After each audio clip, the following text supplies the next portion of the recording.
one other thing we want to get to today. We have our top 50 most important college football players in Texas. Mm-hmm. This is where I get to give this speech again. This is not a list of the best 50 players in the state. This is a list of the 50 most important, meaning how they play will affect what football in Texas looks like in 2016. The example I always come back to is that we had number 32 Christian Kirk at the Texas A&M wide receiver.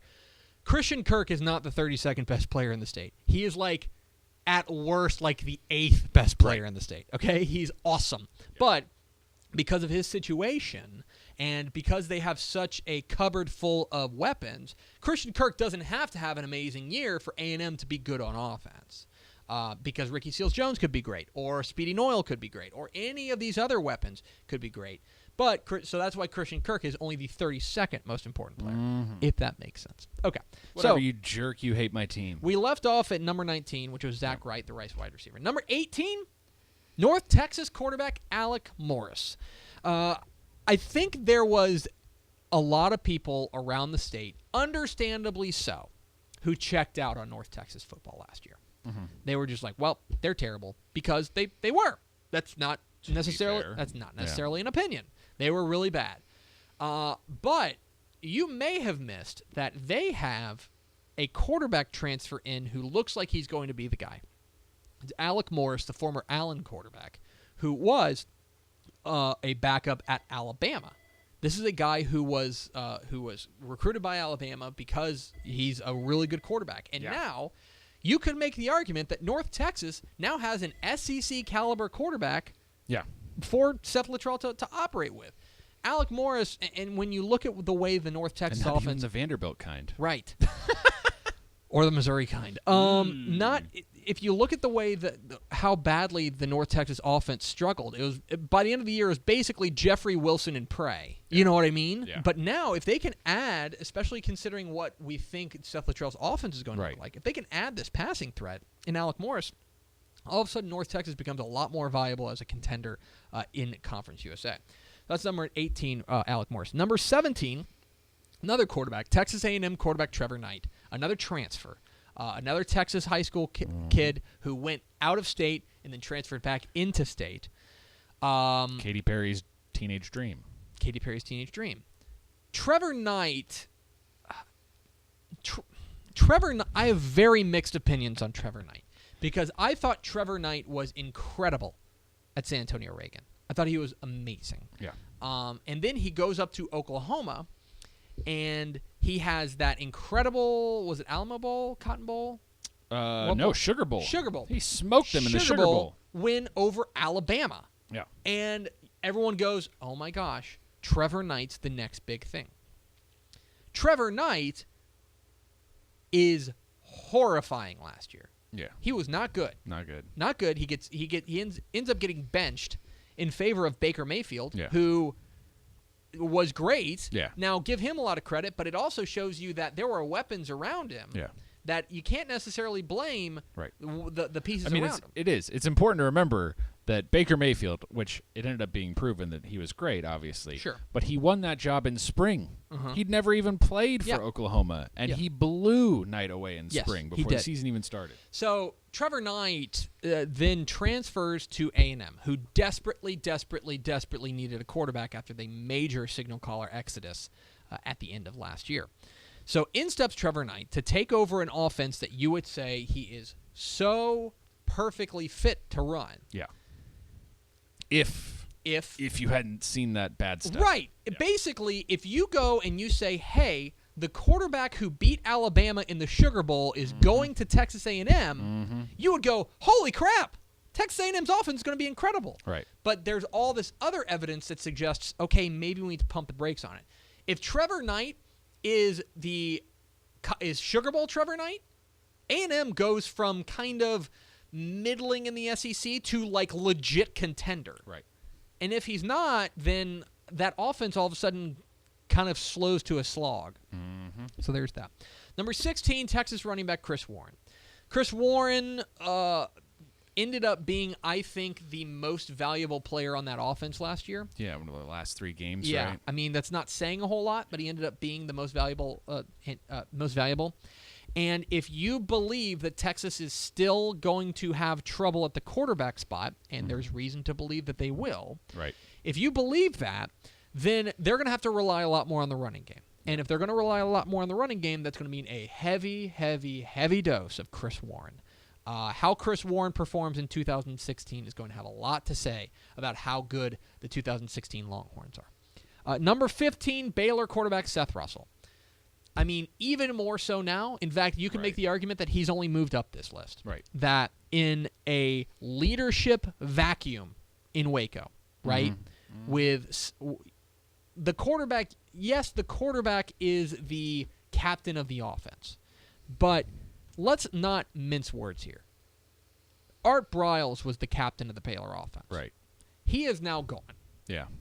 And so Seth Russell is now left to hold together an offense not only on the field, which is going to have some question marks, because we had big question marks about the offensive line. We had big question marks about a couple of other places, the defense. But beyond that, he's now going to have to hold them together between the ears. I think if we were doing this list again, Seth Russell would have been bumped in the top 10. Yeah. As it stands now, we're not going to do any post hoc, changing. But I would say that number 15, Seth Russell, he is one of the most important players in Texas in 2016. Question for you. Yeah. Briles is still there. Right? Do you think it's more or less likely that Russell gets the job over Stidham versus now? I think more. I think right. more. I think if he's still there, you know what the offense is going to be. You already know what he can do in it. But is the offense going to look the same now? I don't know. And is Stidham a better fit? Is Who it? knows?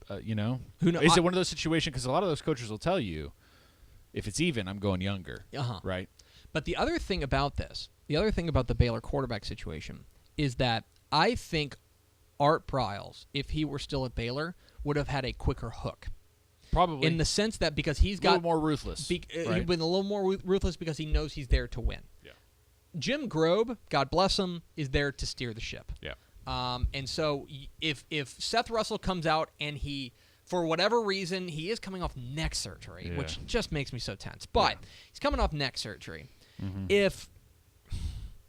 If Art Briles were still there and Seth Russell went out there and he just looked sloppy and he was turning the ball over and he just looked rusty, I think he would be like, Stidham, get in there. Yeah. I think now Jim Grobe, knowing just based on what kind of coach he is, I think he's going to go and stick with Russell no matter what. Okay. That would be my position. Okay. Number 14. Small schools. My boy. Lamar running back Cade Harrington. You're a big fan. Mike Craven wrote in the article, which he's been doing a great job about this. Mike Craven wrote in the article that he is the best player you've never heard of in Texas. That's probably true. And that's probably... Unless you're Greg Tepper. It's probably not fair to, Lamar fans. But it's also very true that if Cade Harrington were putting up these kinds of numbers at, TCU... Right. He would be all over the place. Yeah. Because he has been ridiculous for them. Yeah. And he is the engine that makes that Lamar offense goes. Yeah. Cade Harrington, the 14th most important player in Texas in 2016. Number 13, Prairie View A&M quarterback Trey Green. I think he might be the best player in the SWAC. Oh, yeah. And that's a fair argument. Yeah. And if Prairie View, which I think has finally gotten its feet underneath them with their coach. Yeah. Excuse me. If Prairie View is going to win the SWAC, basically it's going to come down to Trey Green. If Trey Green plays up to his quote-unquote paper, if Trey Green is as good as we think he could be in 2016... If another year in this system means even bigger numbers... Then he's going to be one of the most unstoppable players in the state, period. End of sentence. Yep. Number 12, Rice linebacker Alex Lyons. Rice's defense last year was a... mess. Dumpster fire. Yeah. It was repug. The worst, okay? Right? Statistically? It was statistically FBS? the worst. Okay? And a big reason why was the passing offense. Or passing defense. If you're going, you need leadership. And to me, almost the only bright spot on this Rice defense last year was Lyons, who emerged as, I think, the real leader of that unit. Is he able to do that again and kind of rise the tide for everything? Yeah. If he's able to do that, then I think that Rice has a chance for a really big bounce-back year. But a lot's going to come down to the leadership and the ability of Alex Lyons in the middle. Yeah. Number 11, SMU's Matt Davis. Yeah. Does it seem to you that Matt Davis has been playing college football for 500 years now? It does seem that way. The most interesting thing about Matt Davis at this point is how many people aren't convinced. What else do you need? What? Yeah. Okay. If you're not convinced that Matt Davis can ball at this point, you're never going to be convinced. Okay? That dude's awesome. There's a fair amount of people, including Mike Craven, who seem to think there's a chance he could get beat in camp. And if he does, I'll sit here and go, okay, Daryl Colbert is better, or maybe Ben Hicks, right? But I guess I'd just be so surprised. I feel like he did everything he was asked, and you'd expect him to get better this year. What do you want? I mean, this guy has been great for SMU, and he's also the. Okay, let me ask you. As far as if you look around the 10 FBS programs in the state, or 12 rather, and we can kind of kick out North Texas just because we don't really know what they're going to look like with a new coach. Right. And maybe to a certain extent the other two with UTSA and Texas State. Mm-hmm. So those other 9 with schemes that look like they're going to stay the same. Right. Which offenses are most reliant on their quarterback play? Oh, man. I think it's probably a tie, right? Between SMU and Tech. That's where I go with it. Yeah, because I would say, I don't know, Herman and that's true. Herman and Morris do some similar things. They do really believe in the run game as a huge component of the way they attack offenses. But I get what you're saying. Yeah. I think that if you think SMU's due for a bounce back year and due for a big year to maybe make a bowl, I think what you're saying is Matt Davis is going to have a breakout year. Right. That's what I'm saying. Yeah. So then that's number 11, and then number 10, TCU quarterback Kenny Trill Hill. You went and did it. Kenny. Nobody. I don't want to say nobody. I have never had a question about Kenny Hill's ability. Mm-hmm. Not once. Right. When he was at Southlake, when he was at A&M, obviously things went awry at A&M, but this is a kid who can ball out of control. Yeah. How quickly does he pick up the new offense? How quickly does he develop a rapport with the Horned Frogs? Now remember, he's been on campus for a whole year. Yeah. Because he transferred after last season, or after the year before, 2014 season. 2014. He transferred after the 2014 season. So he's been on campus learning under a guy who's his age, in Trevon Boykin. Right.